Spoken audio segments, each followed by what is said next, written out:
Hello guys! So nata sa SM City Cebu karon diri sa Kids Paradise. Kaya atong gisuroy ang akong duha ka babae sa akong kinabuhi.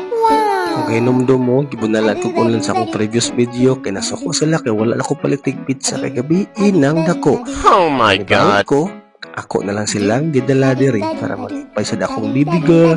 Kay gikan po nag-eskwela so may na lang every weekend. Kalaag pud siya, kuyog iyang mama.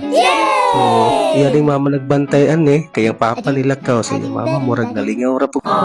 So mauto nangita sa siyang papa kay papas girl kaayon ni.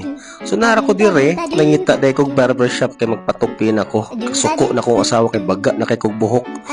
Karon nakit-an ako ni ang Bruno's Barbers. So ayan daw nato ni.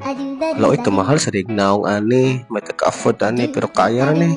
Daghan kayo nagpatupi pero kaya ra. So man akong naong karon nga nagpatupi na nahimo ng tao. Pa na akong asawa ani, makakis na gyud siguro ta. Hala, oy kagwapa sa Jumega, oy. So karon naman ta diri sa Shakes kay mo ni paborito sa akong anak sa akong asawa, so paborito na pud nato. So, mauni ang among gi-order spaghetti. Mamano ko na makalimot ko sa nga ng usa, oy, pero nalipay ra taon sila yung nagpili ana, pero lang baya ang Shakes. So guys, kung magpa-membership demo diri, namin libre nga pizza nig birthday nimo. Plus 10% discount every dine in mo diri. Ya sulit ra jud kaayo nabusog rami. Ora.